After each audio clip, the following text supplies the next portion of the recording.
全てのユミルの民に継ぐ。 How's it going, everybody? Shonen here. Another big 3 review, lacking one of the 3, so another big 2 review.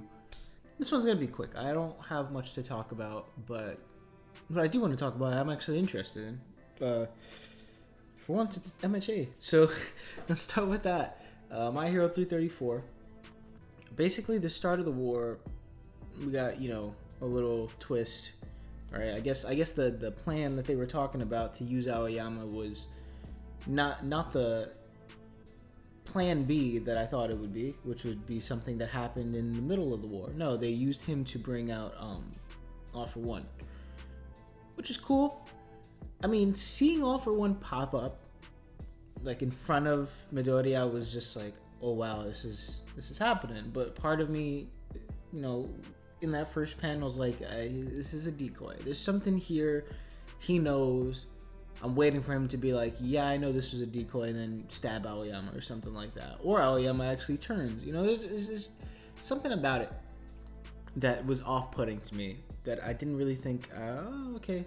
I didn't really get hyped for. Even the end of the chapter, seeing, the heroes page and the villains page, I was just like, okay, I was a little disappointed with the fact that I wasn't excited. Not in the chapter, because I'm like, this is the chapter I've been waiting for, but I was just upset at myself because I'm like, I should be more hyped, and I don't know why I'm not. And I think it's just because the preparation's taking so long. Like, again, I understood every chapter, like the reason for every chapter, every preparation chapter, or every build up, or setup, whatever the word is it's best to use in this scenario. But I just don't. I guess it did just play a part in, it didn't hype up. It's like setup necessary for the story, but it's not like, okay, ooh, another banger of a chapter that I can't wait, to see what happens next. I'm just like enjoying the chapters as they are. But yeah, there's like a couple of things that I want to go over, and the first being Aoyama's kind of relationship with All for One. He calls him uncle. But then again, so is his mom, which is weird. I guess, uncle could be used frequently out there.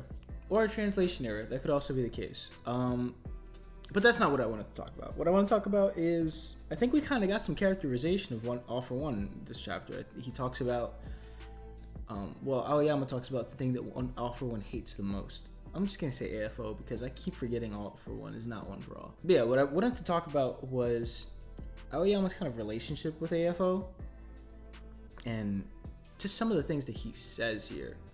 Now, he talks about, Japan being a leading country, and the thing that AFO, hates the most is hearing about how Japan is not failing. Japan is still good. And we have another villain doing that same thing in Jujutsu Kaisen. So it's kind of weird.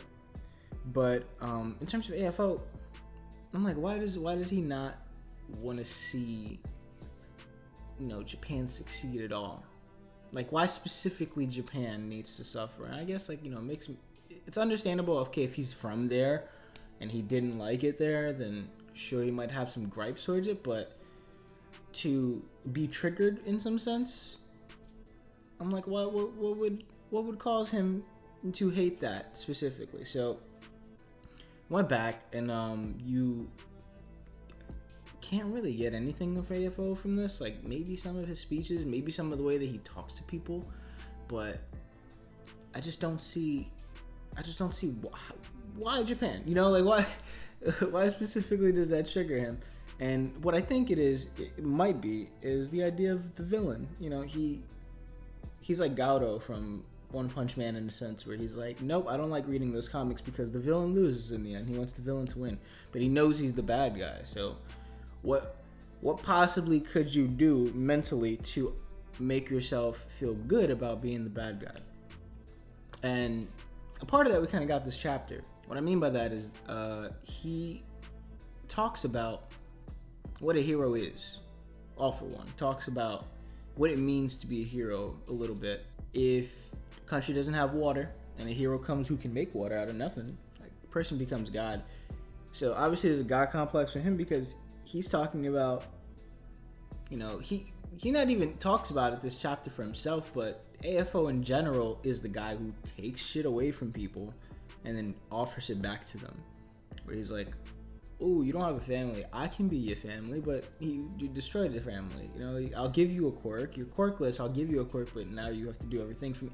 Like, he makes himself into that necessity for people, but he's the one who causes the necessity.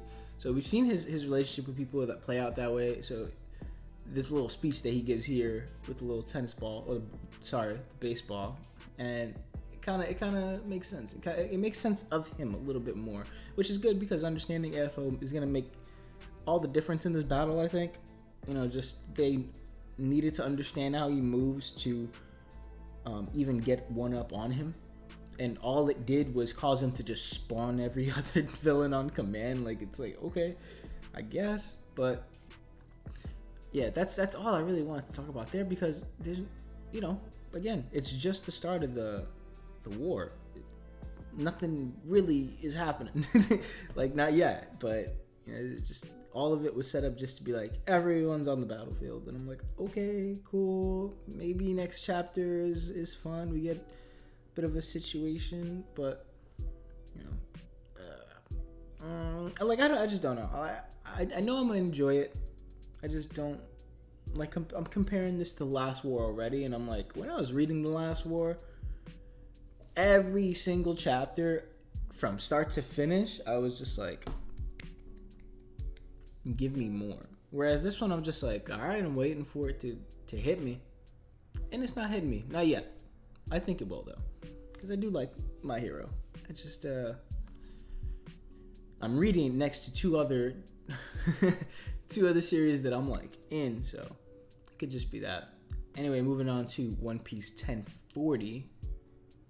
And before I say anything about this chapter, there's a break next week, so damn it, I don't know what the hell I'm gonna do. But it's over. Kid and Law have defeated Big Mom, and they were talking shit. Like, the entire fight, they've been talking shit to her, but like on her way down, they're like, yo, Law's like, you're annoying. Stop. Like, I have to silence this place just because. And Kid's like, I don't care what you say. Like, it's great. I like seeing this from them, because whether or not they got the win, right? Because you can argue that this isn't a win, but it's a win.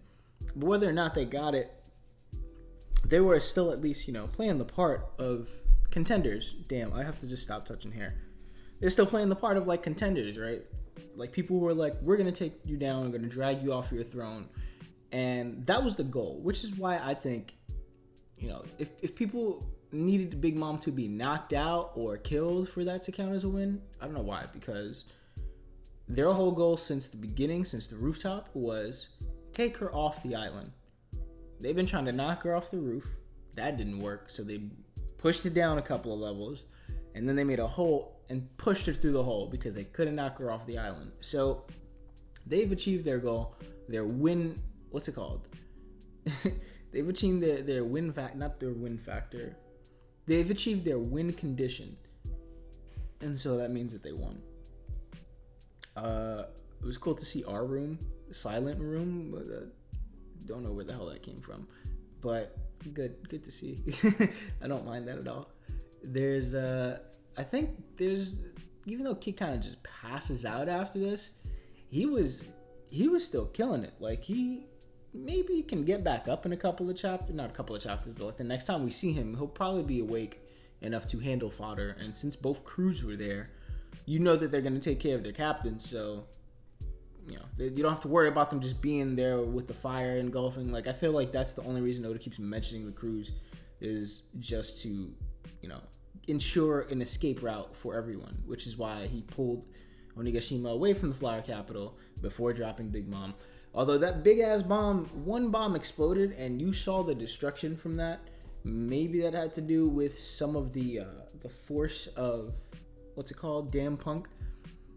Might be that, but that was one of the bombs. And I only said that maybe one or two had to explode, because if you introduce the bombs, then you can't just get rid of bombs without them exploding.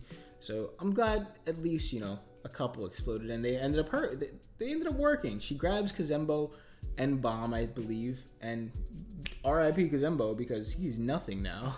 Maybe Kazembo gets big again because he's made of fire and there's still fire engulfing the island. But as for right now, it doesn't seem like he's a threat. Yamato's even like back towards him. You know, she's done with him. I don't know why I did that, as if she was on the phone. But she was, you know, talking telepathically, I guess. So makes sense.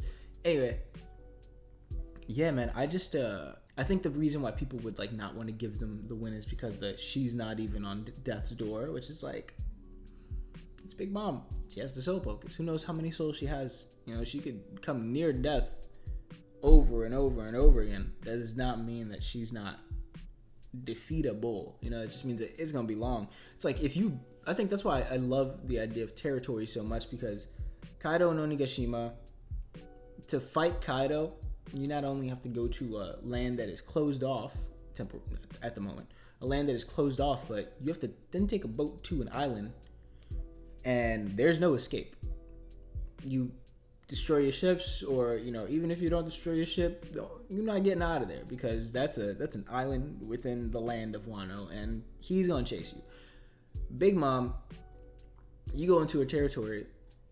What happens if Kid and Law are trying to fight Big Mom, surrounded by homies that she can just continue to pluck life out of?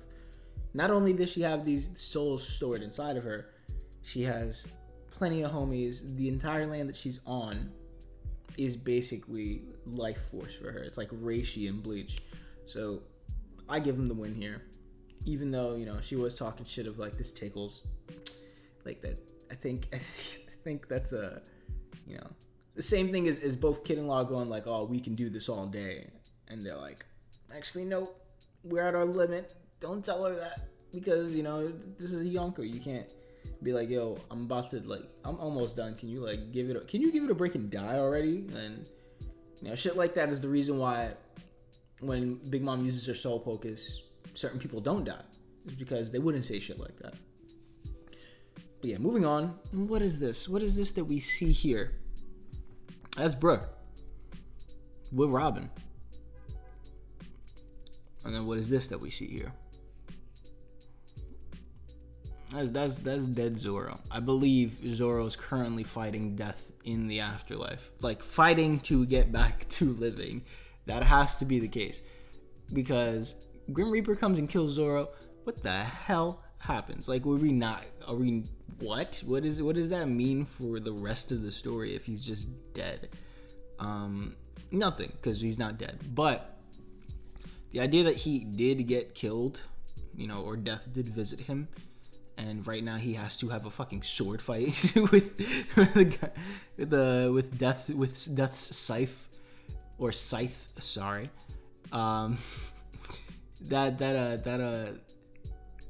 it's kind of a funny concept.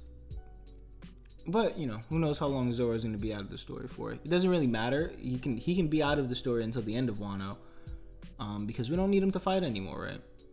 But yeah, dude, what the hell does that mean? Like, okay, death is real.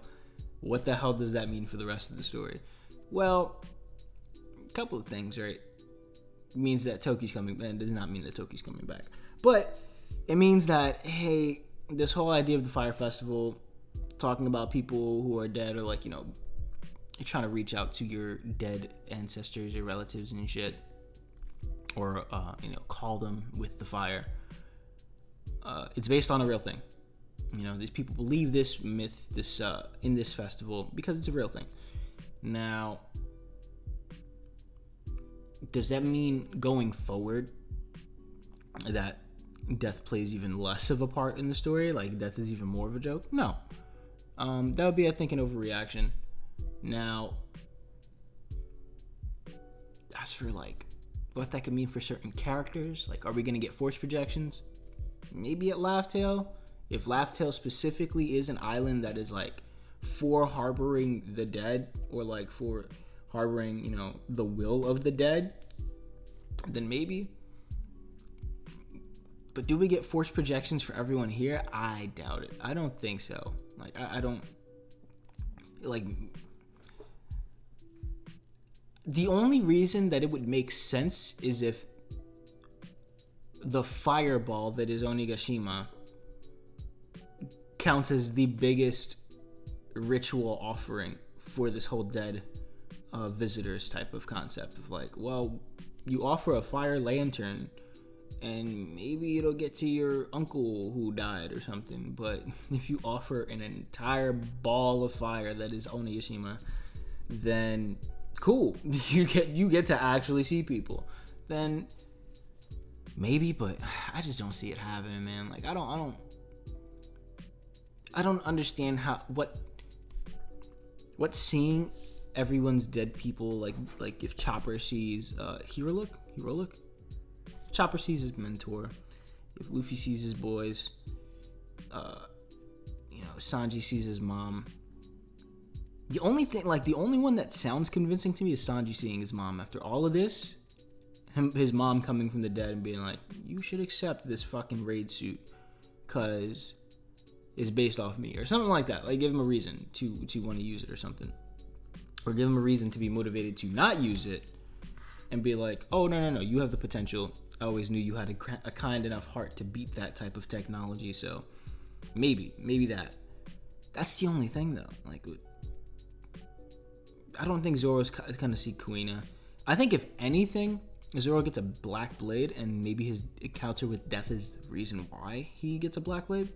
But other than that, man, there's no what do we get out of people? I'm ranting at this point, but like, what would we get out of people seeing their force projections now? Like in Laugh Tale, it would make sense. But now, I don't get it. I don't get it at all. Yeah, just going by this last page, talking about Zunisha starting the Great War 800 years ago.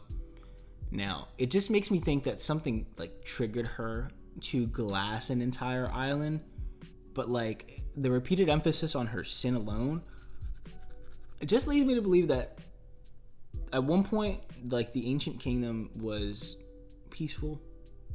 You had just Joy Boy walking around on an elephant, freeing slaves, whatever, doing whatever the hell he wanted. And then maybe the Celestial Dragon, or I guess the ancestor of the Celestial Dragons, the bad guys, or maybe even the good guys. We still don't know if the Ancient Kingdom was regarded as the bad people, and then, the 10 countries that came together were actually good intention, but they didn't realize that they sealed away the happiest person. Shit like that. Like, they only saw it as like, oh my god, this elephant just fucking nuked an island. We have to stop this kingdom, this company. We have to stop this kingdom and whoever the hell is controlling it, because we can't have shit like that happen. We can't have people just blowing up islands willy-nilly. And that's what I'm saying, like maybe the Celestial Dragon ancestor is the one who caused it and was like, ooh, I know how to take this ancient kingdom down. I know the only way that these forces will come together to take down this ancient kingdom that I do not fuck with is if I cause Zunisha to activate. And then boom, the story of Pluton was born. Maybe that I'm still on the fence on whether or not Zunisha is Pluton, because it makes sense. That's a thing capable of destroying islands with a one shot. But I just want it to be a ship at the end of the day. But this way, Celestial Dragons were just given the green light at that point to take over. When it's like talking about Joy Boy's companion, I don't see Zunisha as Luffy's companion. I don't see Zunisha as even Momo's companion. I would say a companion is someone that travels with them. So Joy Boy could have not had a ship at all. Joy Boy could have just been cool as shit with Zunisha, and then he was like, alright, cool, let's go do our thing. Started the island of Zou. Maybe the Ancient Kingdom was Zou. Maybe the Ancient Kingdom was bigger than Zou, or what I have a bit of not a theory, but just like an idea that Zunisha was always that tall, but that the Grand Line is that it is just the Red Line only exists because water has just depleted or some shit over time, something like that. It's not a well thought out theory, but just like when I think of that possibility of, hey, maybe Zunisha wasn't always like entirely above water, she was kind of just chilling. But if that were the case, then Zunisha could have had the entire Ancient Kingdom on her back, and traveled that, like, made the whole ancient kingdom travel on her back while she's just swimming, or I guess walking, but like head not submerged type of thing. Something like that. But I feel like how else does an island get on someone's back, right? So yeah, man, I'm pissed off right now that there's a chapter break next week. Although it gives me a chance to create some more content for next week. Start testing out theory videos and shit. So we'll see what type of fruits that bears. Yeah, what type of fruit that bears. So, my name is Weekly Shonen. Love y'all. Be safe and have a great week. Bye.